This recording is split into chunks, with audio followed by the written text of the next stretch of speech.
बात बताइएगा।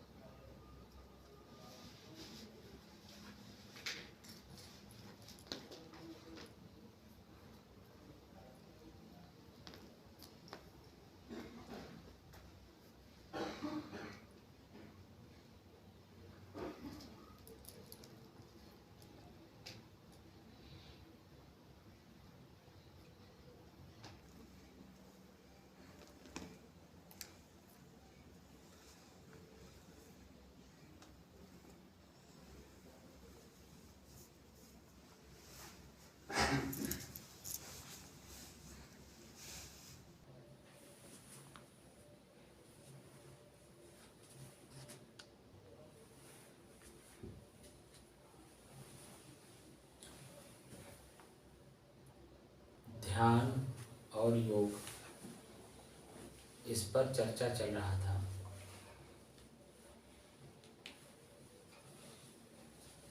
पिछले सत्र में हमने ध्यान के बारे में बताया। क्या आप लोगों को ध्यान समझ में आया कि ध्यान किसे कहते हैं? हमको तो नहीं लगता कि अभी समझ में आया होगा।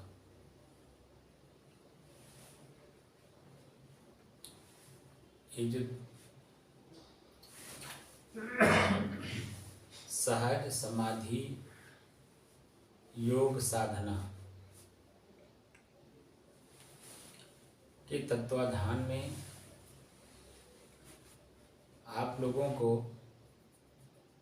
मन कैसे शांत हो, मन कैसे एकाग्र हो, मन कैसे स्थिर हो। सबसे पहले मन एकाग्र होना चाहिए।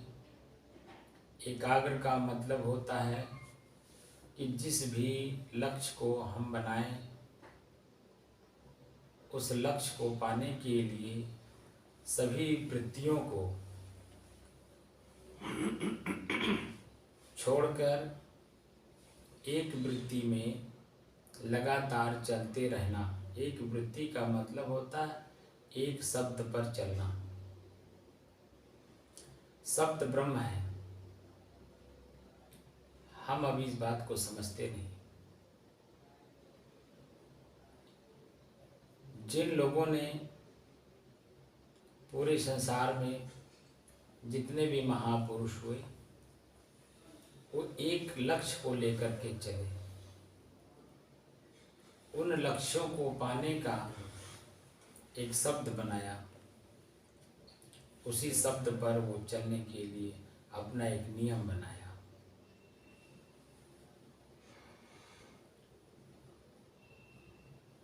बात आती है ध्यान और योग की। यह भी एक शब्द है, एक लक्ष्य है, और दोनों दो शब्द हैं, दोनों एक नहीं है। जैसे उदाहरण के रूप में भगवान और ईश्वर।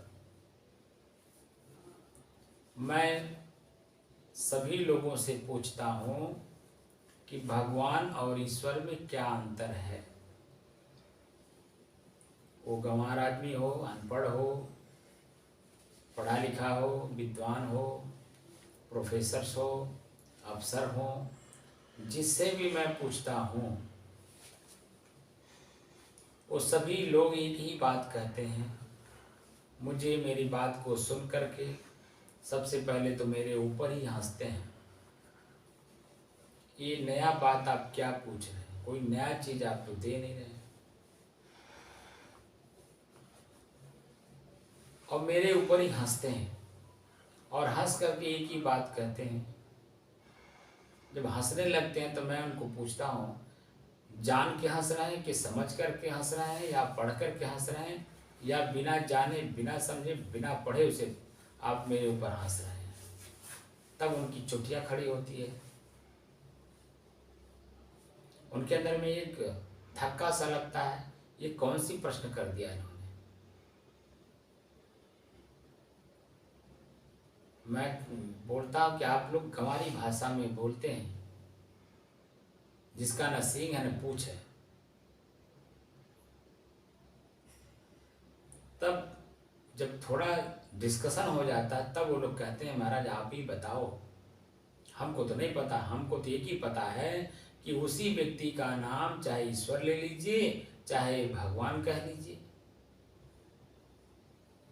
जो सर्वशक्तिमान है, जिसके द्वारा सृष्टि चल रहा है, जिसके द्वारा जीवों का कल्याण अकल्याण सारा कुछ निहित है, उसी तत्व का नाम, उसी चेतना का नाम, उसी शक्ति का नाम भगवान और ईश्वर है।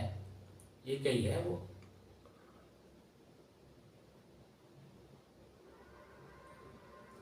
लेकिन उन्हें नहीं मालूम अध्यात्म अध्यात्म आत्मा के अध्याय का अध्ययन करना, अध्ययन रिसर्च आत्मा का। आत्मा शब्द का अर्थ होता है स्वयं, अपने आप का, अपने आप का खोज करना है। क्या आपने अपने आप का खोज किया? नहीं किया।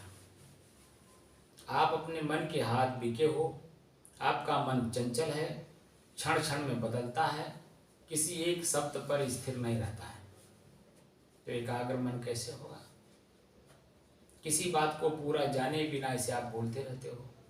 आप खुद अपने आप को समाज के सामने हल्का करते हो। शब्द को जब आप जानेंगे, शब्द को पकड़ेंगे और शब्द के सहारे जब धीरे धीरे मन को एकाग्र करके किसी एक विषय पर, जब विषय भी शब्द ही है, किसी एक विषय पर आप जब शोध करते हो, खोज करते हो, रिसर्च करते हो, तो उसमें बहुत सारे शब्द इंक्लूड होते हैं, जुड़ते हैं उसमें, और आपको जुड़ना पड़ता है।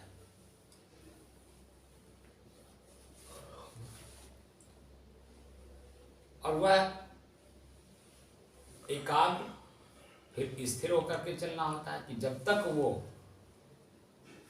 जिस किसी पूरे विश्व में जिस किसी ने भी किसी भी चीज का अगर शोध किया है, खोज किया है, तो उसकी हिस्ट्री पढ़िए, उसकी जीवनी पढ़िए, उस व्यक्ति का वो क्या था और कैसे कैसे उसने कितने सालों में, कितने दिनों में, कितने सालों में वह चीज़ निकाल करके हम लोगों के बीच में दिया है। जैसे एरोप्लेन, जैसे आपका ट्रेन, जैसे बल्ब, जैसे बैटरी, जैसे चाकू, जैसे नाहनी। बड़ी बात से लेके मैं छोटी बात तक आपको बता दिया। नाहनी भी, नाहनी समझते हैं? नाखून को काटने के लिए एक लोहे का छोटा सा यंत्र है जो नाव लोग अपने पास रखते हैं। पहले पुराने समय में नाऊ और नाउन उनकी पत्नी गांव गांव जा जा करके जिसके यहाँ शादी विवाह होता था उनका बाल काटते थे, नाखून काटते थे, और वह उनका पेशा होता था। उसी पेशे से अपना जीवन यापन समाज में करते थे, वह उनका बिजनेस होता था। उसी सिर्फ नहानी और बाल काटने का जो यंत्र होता है, उसी सहारे अपना पूरा जीवन, अपना पूरा कुनबा, पूरा अपना समाज वो जिलाकर अपना भरण पोषण करते थे। तो नहानी से लेकर के एरोप्लेन तक, मिसाइल तक, जितनी भी चीजें हैं, खोज जो किया वो इंसान ही तो किया। अपनी आवश्यकता अनुसार, समय अनुसार, जैसी जिसकी आवश्यकता जहाँ महसूस हुई वो किसने किया? मनुष्य ने तो खोज किया। और हम आप भी मनुष्य हैं, हम आप क्या खोज कर रहे हैं? प्रश्न इस बात का है। तो जिस लोगों ने जो कुछ खोज किया, तो सबसे पहले तो उन्होंने अपने प्रॉब्लम को देखा, अपनी परेशानी को देखा, अपने दुख को देखा, अपनी पीड़ा को देखा, अपने भोग को देखा, अपने परिवार, अपने समाज को देखा। उसमें से उन्होंने आवश्यकता आविष्कार की जननी है, ये बातें आप लोग ही कहते हैं। तो जैसी जिसकी आवश्यकता जहाँ महसूस हुई, जैसा रिक्वायरमेंट उनको मिला, दिखाई दिया, वैसा उन्होंने मन को एकाग्र करके और स्थिर भाव से, जब तक वो उन्हें मिल नहीं गया, और फिर शांत भाव से मन उनका शांत रहता था, अन्य कोई दूसरी बातों को नहीं सोचते थे। वो एक ही विषय पर बार बार सोचते थे शांत मन से। इसमें हमारी अभी कौन सी प्रॉब्लम रह गई, अभी मेरा काम सिद्ध हुआ नहीं। जब तक वह समाज के सामने तब तक प्रदर्शन नहीं करते थे जब तक वो अपने आप में बिल्कुल संतुष्ट और तृप्त नहीं हो जाते थे। संतुष्टि और तृप्त दो बात है। संतुष्टि पूरा अभी हुआ नहीं, अधूरा रह गया, थोड़ा बहुत कुछ न कुछ अधूरा रह गया। और तृप्ति पूर्ण रूप से अपने आप में संतुष्ट होकर के और उसको अपना पूरे जीवन में प्रयोग करके और दूसरे के सामने प्रदर्शित करना, प्रफुल्लित प्रसन्नचित होकर के, इसको तृप्ति बोलते हैं। जैसे जैसे आगे आप लोग इस साधना के माध्यम से आप जाएंगे, आप अपने खुद अनुभव करेंगे। मुझे अनुभव, मैं जो अनुभव कर रहा हूँ वही अनुभूति आप स्वयं करेंगे, लेकिन थोड़ा समय लगेगा, क्योंकि मुझे भी समय लगा है। 17 सितंबर 1990 में मैं साधु बना था। साधु वेश में क्या, ब्रह्मचारी वेश में गुरु जी के पास आया था।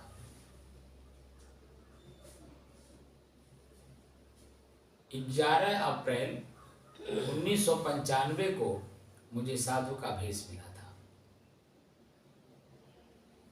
उतने समय तक मैं ब्रह्मचारी के रूप में सेवा में गुरु जी के रहता था। और एक एक मिनट एक शब्द हमें पढ़ने को मिला, स्वरूप स्थिति। हमारे कबीर पंथ में स्वरूप स्थित शब्द पर विश्लेषण हमारे अभिलाष साहब बहुत करते थे। स्वरूप स्थिति, आत्म स्थिति, आत्म कल्याण, तृप्ति स्थिति, कैवल्य, ये सब पर्यायवाची एक दूसरे के हैं। थोड़ा थोड़ा कहीं कहीं डिफरेंस है, बाकी भाव एक ही है।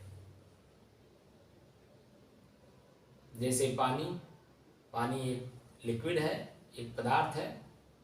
उस पानी को अपने अपने भाषा में लोग, कोई वाटर कहता है, कोई जल कहता है, कोई पानी कहता है, कोई आप भी है। जल का नाम आप भी है, आप।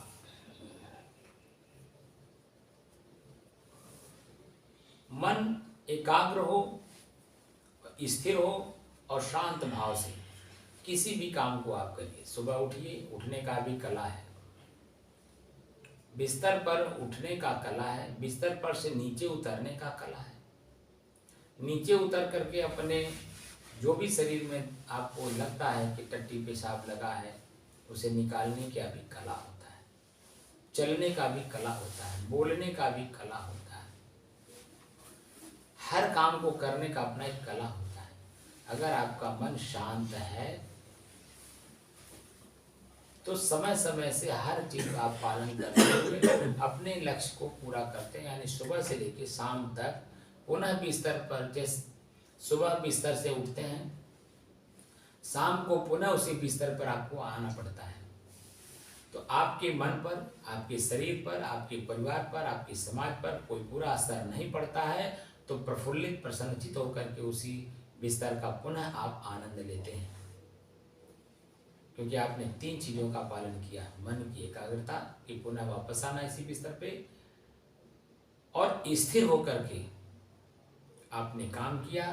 कोई किसी प्रकार का आपके मन पर, शरीर पर, परिवार पर, समाज पर, आपके कार्य क्षेत्र में किसी प्रकार का कोई ऐसा अभद्र काम नहीं हुआ जिससे कि आपके मन पर दबाव पड़े। इसको पीड़ा, दुख, आत्मग्लानि, पश्चाताप कहते हैं।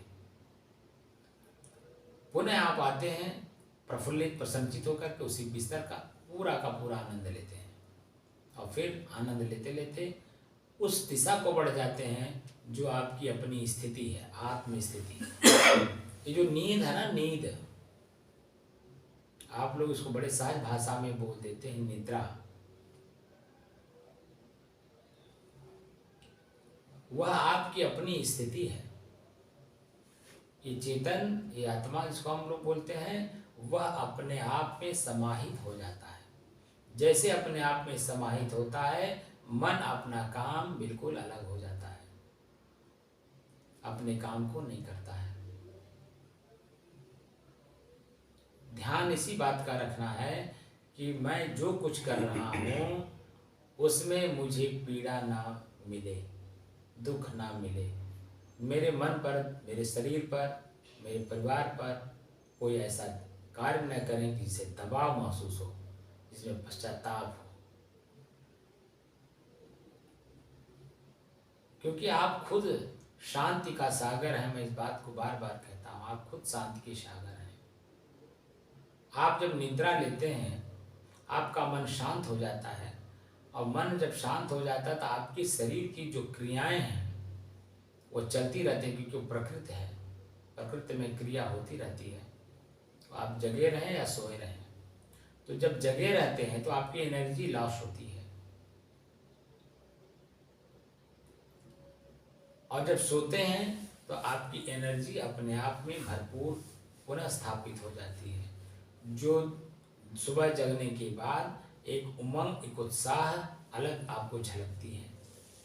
क्योंकि मन शांत नहीं है, उसके बारे में जानकारी नहीं है, जो मेरा अपना धन है मैं अब खर्चा करने में लग जाता हूँ। सुबह उठता हूँ बड़े प्रफुल्लित होकर, प्रसन्नचित होकर, सबको बुलाता हूँ बड़े हंसमुख होकर के, और सबसे काम लेता हूँ, सबको काम देता भी हूँ।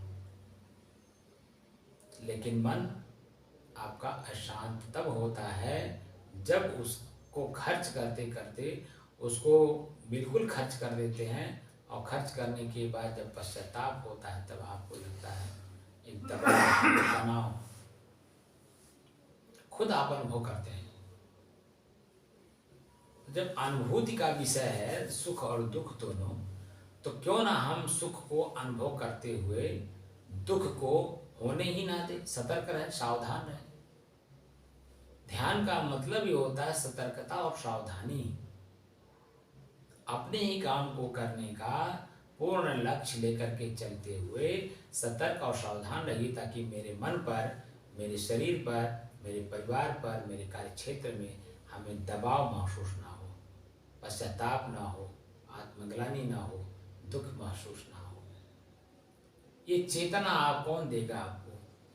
ये चेतना आपके पास स्वयं है, लेकिन आप अपने मन के हाथ बिक जाने के कारण आपको तनाव मिल रहा है, दुख मिल रहा है। बस आप तो काम अच्छा करना चाहते हैं, लेकिन अच्छा काम न होकर के मन के कहे आप कर देते हैं, इसीलिए उसके परिणाम में आपको दुख और पीड़ा मिलता है। तो ध्यान इसी बात का रखना है कि मैं स्वयं शांत का सागर हूँ, मेरे में अशांति है ही नहीं, मेरा मन मुझे अशांत कराता है बाहर की वस्तुओं को पाने के लिए। जब बाहर की वस्तु पाना चाहेगा, आपको निश्चित तौर पे वो दुख और पीड़ा देगा। अभी आप लोगों ने देखा होगा टीवी पर और पेपर में भी कल आ जाएगा, आज मैंने आ जाएगा, आपने सुना भी होगा, जिस साधन को हम लोग अपनी सुरक्षा मानते हैं, उस सुरक्षा में हम अपना खुद जीवन खतरे में रखे रहते हैं, जो साक्षात कल आपके साथ हुआ। हमारे देश के रक्षा करने वाले महत्वपूर्ण व्यक्ति का कल हेलीकॉप्टर क्रैश होने से उनकी जिंदगी समाप्त हो गई।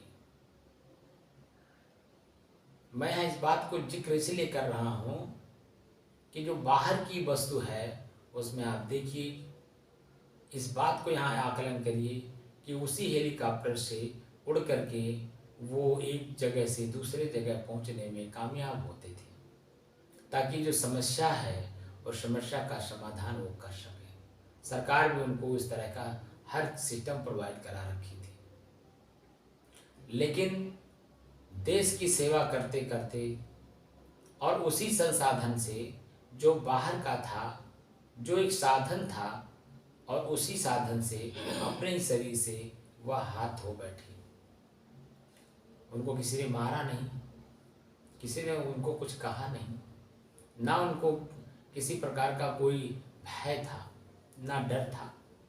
वह तो देश की सेवा करने के लिए पूरा जीवन समर्पित कर दिए थे, जिनका नाम था बिपिन रावत। जो संसाधन हम बनाते हैं बाहर का, वो संसाधन में दुख, पीड़ा, पश्चाताप, आत्मग्लानि, यहाँ तक कि जीवन ही नष्ट हो जाता है। यह मैं उदाहरण इसलिए दे रहा हूँ, जिस वस्तु को आप बाहर पाने की ललक रखते हैं, उसमें परिणाम में क्या है। आप ट्रेन बनाए, ट्रेन को आपने ही बनाया और आप ही उसके नीचे जब पड़ जाते हैं तो आपको चटनी बना देता है। आप ही का बनाया हुआ है, आदमी का ही बनाया हुआ है, मनुष्य का ही बनाया हुआ है। मनुष्य उसके नीचे पड़ता तो क्या हाल होता है। लेकिन हमारे जो ऋषियों ने रिसर्च किया है, वह आपके अंतर यात्रा कराता है, अंतर की लक्ष्य आपको देता है। अंतर के लक्ष्य में न पीड़ा है, न पश्चाताप है, न आत्मग्लानि है, न दुख है, न ही आपका जीवन नष्ट होता है, बल्कि आपका जीवन और प्रफुल्लित, प्रसन्नचित, आंतरिक शक्ति को और प्राप्त करता है। ये जो लोगों ने बाहर का लक्ष्य बना करके बाहर की वस्तु को बनाया, वह भी ऋषि मुनि थे पूर्व जन्मों के, बहुत तपस्या किए हैं, तप करके अपने मन को एकाग्र किए हैं, और एकाग्र करने के बाद और जब जिस जन्म में उन्होंने कुछ शोध किया मन को एकाग्र करके, उसका परिणाम उनके सामने आ गया, क्योंकि मोक्ष प्राप्त नहीं कर पाए थे। मोक्ष का मतलब होता है अपने आप में स्थापित होना, अपने मन को अपने से अलग समझ लेना, और वह क्या है, उससे कितना काम लेना है, कब कब लेना है, इस बात की पूरी जानकारी रखना, यह अध्यात्म का मूल मंत्र है। अपने आप का अध्ययन कर रहे हैं ना आप, तो क्या आप मन हैं? आप तो खुद कहते हैं मेरा मन दुखी है। अब आप आइए, आप कभी नहीं कहते हैं मैं शरीर हूँ, मेरा शरीर है, आप कहते हैं मेरा आँख, मेरा नाक, मेरा हाथ, मेरा पैर, मेरी बुद्धि, मेरा मेरा मेरा आप कहते हो, लेकिन आप कौन हो? अपने आप को तो कभी कहते नहीं मैं। जो मैं कहने वाला है उसमें तो कुछ है ही नहीं, वो तो बिल्कुल क्लीन है, बिल्कुल साफ है, उसमें कुछ भी नहीं है, न बुराई है न अच्छाई है। दोनों को देखने वाला, दोनों को जानने वाला, दोनों को भोगने वाला वो चेतन है, चैतन्य है, वो बिल्कुल चैतन्य है। अब वही आप हैं, लेकिन आपको अपने आप का ज्ञान नहीं है। तो हमारे ऋषियों ने जो रिसर्च किया वेद काल से लेके और संत काल तक, वो जो रिसर्च हुआ है, जो खोज हुई है, वो उसी चीज की हुई है। इसीलिए सदगुरु कबीर साहब कहते हैं संतोष सहज समाधि बनी। जिस दिन अपनी सहजता अपने आप में पुनः स्थापित कर लेंगे आप, उसके बारे में आगे सदगुरु कबीर साहब कहते हैं संतों सहज समाधि भली। जिस दिन आपकी समाधि लग जाएगी, यानी अपने आप में आप समाहित हो जाएंगे, आपको एक शक्ति मिल जाएगी, समाधि। समाधि जानते हैं किसे कहते हैं? सम आधि समाधि। सम माने बराबर, आदि माने सुख और दुख, पाप और पुण्य, हानि और लाभ। जो व्यवहार करते समय सतर्क और सावधानी होकर के अपने व्यवहार को करता है तो उसमें उसको लाभ मिलता है। लेकिन जो निष्फिक्र निश्चिंत होकर के कार्य को करता है, उसके परिणाम में, कार्य के परिणाम में उसको पश्चाताप, दुख और आत्मग्लानि मिलता है, क्योंकि उसमें सतर्कता नहीं रहती है, सावधानी नहीं रहती है। और जहाँ पे सावधानी और सतर्कता नहीं रहती है, उस काम को करने के परिणाम में आपको लगता है मैं तो काम तो किया था, लेकिन परिणाम में ऐसा क्या आ गया कि हम बड़ा दबाव महसूस हो रहा है, दुख महसूस हो रहा है। इसका मतलब आपने सिस्टम से काम नहीं किया। रास्ता चला, रास्ता चलने के सिस्टम से रास्ता आपने नहीं चला तो धक्का लगेगा ही, पैर मोच खाएगा ही, सांप काटेगा ही, सांप मारेगा ही, कुत्ता आपको काटेगा ही। क्योंकि आपने सड़क पर चलने का जो नियम है उस नियम का आपने पालन नहीं किया, क्योंकि आप सतर्क और सावधान नहीं है, भयभीत है मन से। उच्छृंखल इसको कहते हैं, उच्छृंखल है, हमारा मन उच्छृंखल है। तो ध्यान किस बात का करना है? हमारी अपनी शांति हमसे अलग ना होने पावे, इस बात का सतर्कता रखनी है, सावधानी रखनी है, इसी बात का ध्यान रखना है कि मेरी शांति मेरे से अलग ना होने पाए। क्योंकि बाहर वो शांति है ही नहीं, मैं खुद शांति का सागर हूँ। जब मैं खुद शांति का सागर हूँ तो मेरे शांति के सागर में जो कुछ भी मिलेगा वो मुझे पीड़ा ही देगा, क्योंकि वो बाहर का होगा। बाहर की कोई भी वस्तु मिलती है तो बिछुड़ती है, और जब बिछुड़ती है तो अपार पीड़ा देती है। पहले तो अनमिलता का दुख होता है, फिर मिल करके उसके भोगने का दुख होता है कि छूट ना जाए, और छूट जाता है तो पश्चाताप में और आपको डुबो करके अनादिकाल तक दुख देने के लिए प्रेरित कर देता है, अनादिकाल तक। क्योंकि फिर पुनः वो काम नहीं हो पाता है, उस समय नहीं आ पाता, आएगा भी तो दूसरा होगा। इसलिए ध्यान का मतलब सावधानी और सतर्कता, लेकिन कैसे? मन को एकाग्र करके और मन को स्थिर करके और शांत मन करके काम को करना है। इसमें आप ही की अपनी चेतना जागृत होती है, मैं चैतन्य हूँ, ये बात का बोध होता है, ये है ध्यान। आज बस इतना ही। शाम को आप लोगों को योग क्या है उसके बारे में पूरी जानकारी आपको हम दे देंगे, क्योंकि अभी तो ध्यान ही समझ में नहीं आया तो योग कैसे करेंगे? आपको अपने लक्ष्य के बारे में पता नहीं हुआ। जब तक योग ध्यान को नहीं समझेंगे, ध्यान सतर्कता को कहते हैं, सावधानी को कहते हैं, और जब तक आपका मन एकाग्र नहीं होगा, स्थिर नहीं होगा और शांत नहीं होगा तो अपनी सतर्कता और सावधानी को देखेगा कैसे? क्योंकि काम तो करना ही करना है।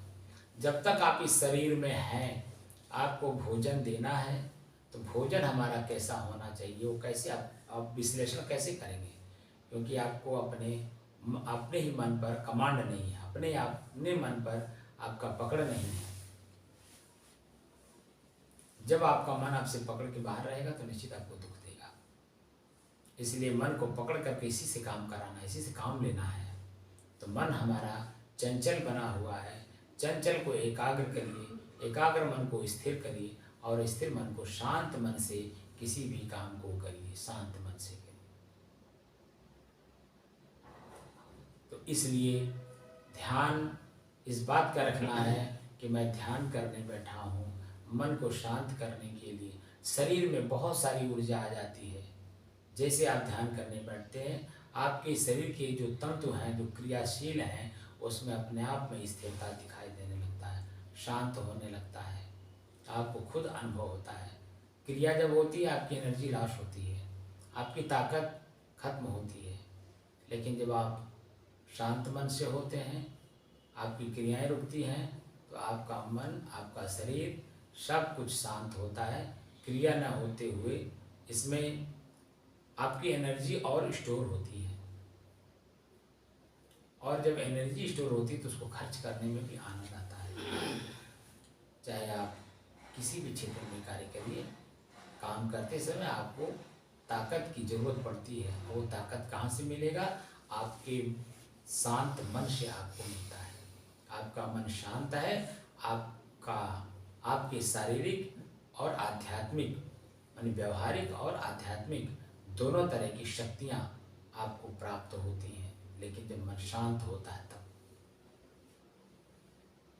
आप उसे क्रियाशीलता नहीं, क्रियाहीनता का उसके पाठ पढ़ाइए।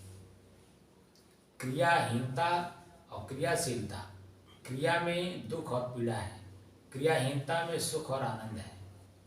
लेकिन कैसे समझेंगे? व्यवहार में तो क्रिया करनी ही पड़ेगी।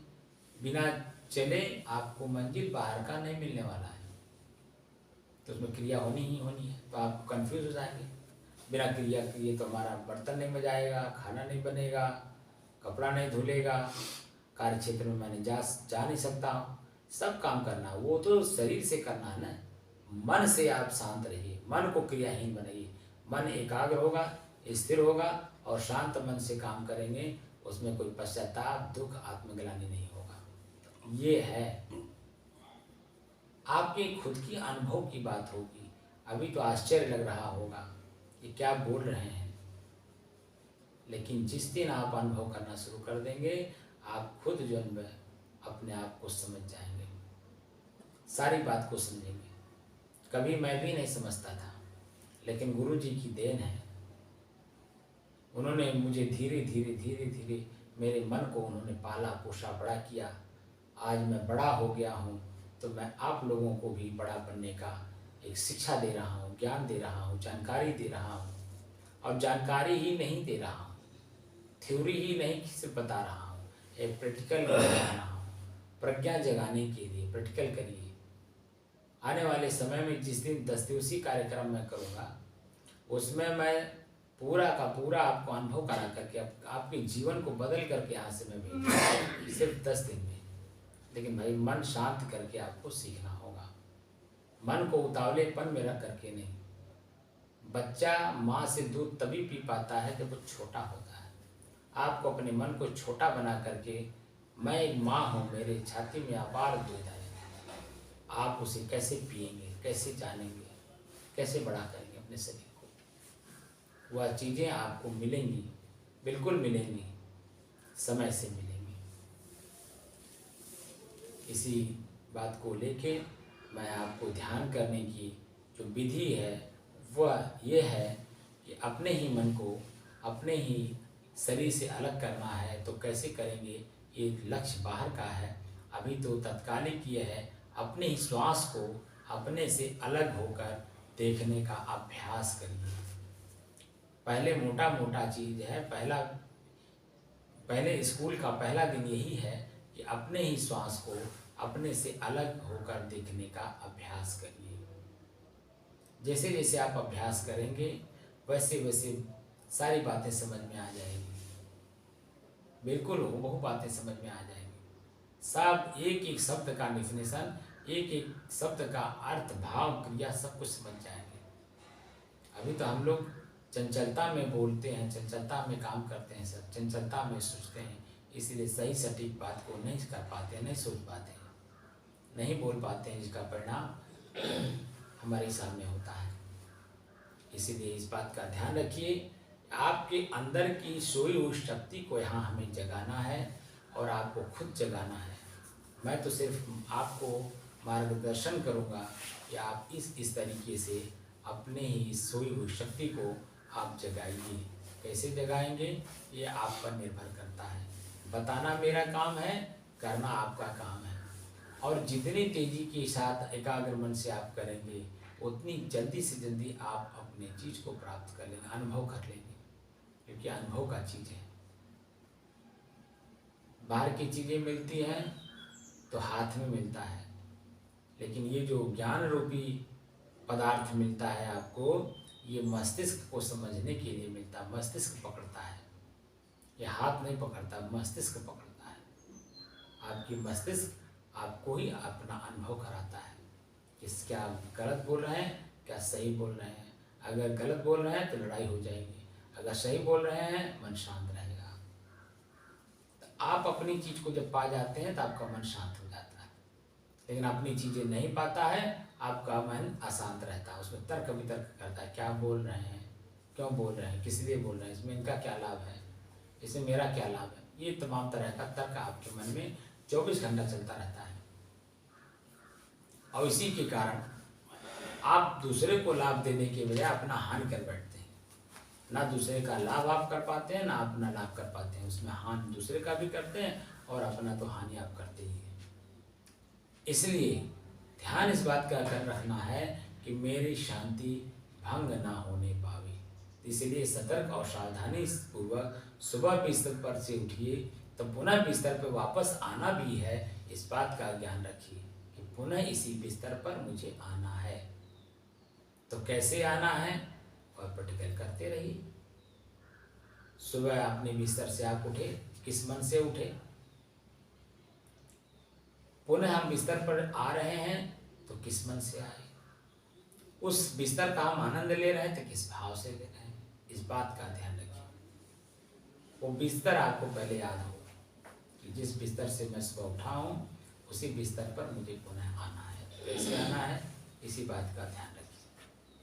पूरा बात आपको 12 घंटे में समझ में आ जाएगा, क्योंकि जब आप उठते हैं तो 12 घंटे में ही वापस 12 घंटा 13 घंटा 14 घंटा लग जाता है, वापस उसी पे आप आते हैं, उसी बिस्तर पर वापस आते हैं। एनालिसिस करिएगा, डेली डेली अपने मन को परखिएगा, पढ़िएगा अपने मन को, मेरा मन आज क्या क्या किया। वो पढ़ने का भी तरीका मैं बता दूंगा कैसे कैसे पढ़ा जाता है, लेकिन पहले बैठिए तो सही, सीखिए तो सही, हर बात की जानकारी आपको हो जाएगी। साहिब बंदगी साहिब